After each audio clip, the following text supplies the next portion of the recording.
tell you what makes the difference for me is this is what Sting wanted.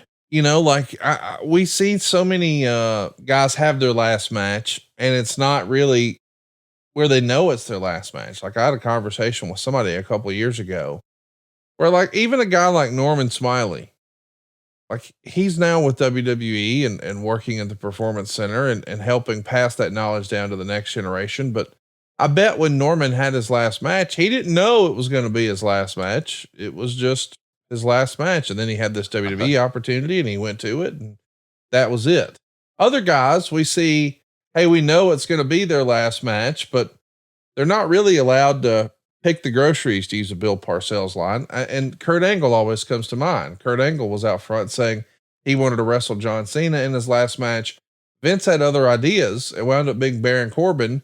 I think you and I both think a lot of Baron, but that's not really what Kurt wanted. This is exactly what Sting wanted in Greensboro, with you and Tony on the call, with Ric Flair in his corner against the Young Bucks, involving his sons, lots of stunts, lots of spectacles, a match that created a lot of memories and a lot of moments. I'm happy Sting got to pick his last match. I hope that becomes a new trend in wrestling. I think anytime a top guy can book their own storyline, and not just any top guy, guys that are reasonable and rational and all that stuff, it's a good thing. The more you invest in your own creative, the better chances are it's going to be executed perfectly, passionately, thoroughly. So I'm like you, Conrad. It's what Sting wanted, and we owed it to him to give him what he wanted in this special night. Will never be replicated. It's only going to happen one time, so you make it as good as you can. And I'm glad that I didn't know all the minute details of that match before it started. I didn't prejudge anything. It was what it was, and I just loved it. I love that sign back there. Says still a little stinger. My daughter is 46. I think she's 46. She was born in 1981. But she sent me a text earlier today. Said, "Please tell Sting that I still love him." She's been a little Stinger since she was a little bitty girl, and I remember her going to shows, but wearing the face paint and the whole 9 yards. So it was a special day for everybody. All of us have our memories, and we were able to share them in a large degree.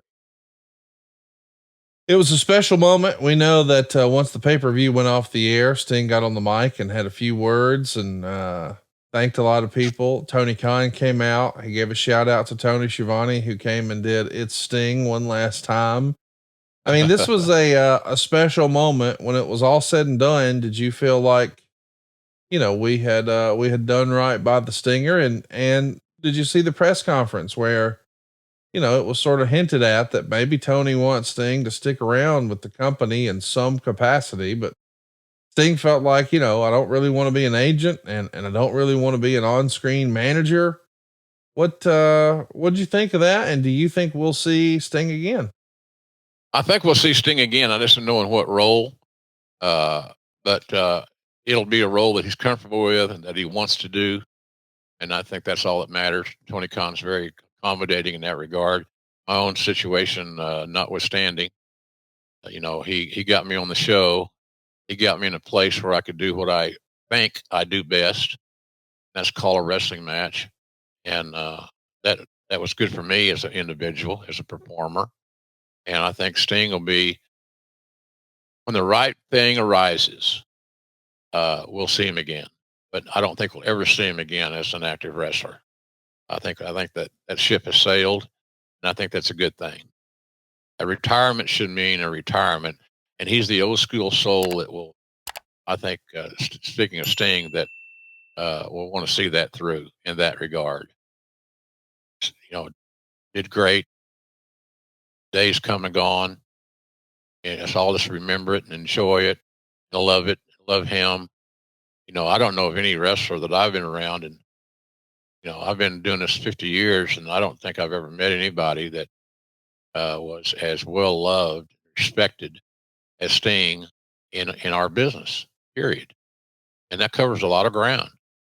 So he's beloved, respected, and I think his opinions will be honored. If he says he doesn't want to be a manager or whatever, and get that one more bump, that one more spot, I believe him. I believe that we've seen the last of that situation, and I think it's smart business, quite frankly.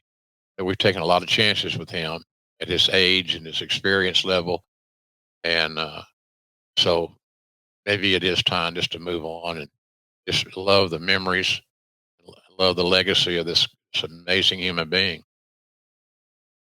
Well, I for one am glad that we got to see Sting's last match and that he got a proper send off. You know, I was at Sting's last match in TNA, and believe it or not, it was right down the road here in Huntsville. And we saw his last match in WWE was that Seth Rollins match where he got hurt. And well, that was less than ideal. I'm really glad that Tony Khan was able to give Sting the last match that he deserved, and more importantly, that he wanted. I guess I wanted to ask you, then we'll do some questions.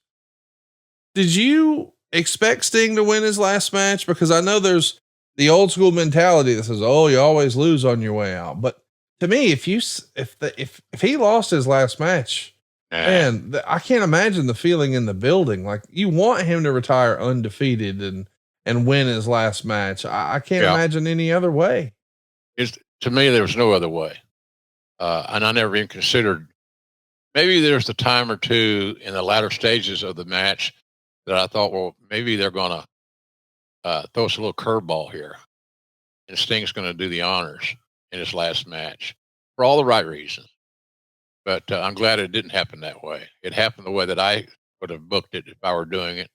Sting's going to go over, and how we get there and how he goes over is debatable and so forth. To me, that was the only finish, and none other would even be considered by me, i.e., Sting doing the honors. Just didn't make any sense to me. So I'm glad that it ended as it did, with Sting getting his hand raised. He and Darby, they deserve that, and so did the Bucks. That's part of they completed their assignment. Yes, sir. They put those guys over, and so everybody should be proud of their efforts and proud of their work. Hey, it's Conrad Thompson here to tell you a little more about what adfreeshows.com is all about. Get early, ad-free access to more than a dozen of your favorite wrestling podcasts every single week, starting at just $9. That's less than 20 cents an episode each month. And yes, you can listen to them all directly through Apple Podcasts or your regular podcast apps. How easy is that? Ad-free shows also has thousands of hours worth of bonus content and docuseries like Title Chase, Eric Fires Back, Conversations with Conrad, and The Insiders. Plus new series like The Book with David Crockett, Monday Mailbags with Mike Chioda and Nick Patrick, and a whole lot more. And you want to talk about early? You can't get any earlier than listening to the shows live. You can be a part of the live studio audience as we record the podcast. Plus, ride shotgun alongside your favorite childhood heroes for live watch-alongs, Q&As, and other interactive experiences every single month. Come on now, see for yourself what thousands of other wrestling fans from around the world have discovered, that adfreeshows.com is the best value in wrestling. Check it out today, and hey, when you do, the first week is completely free. adfreeshows.com.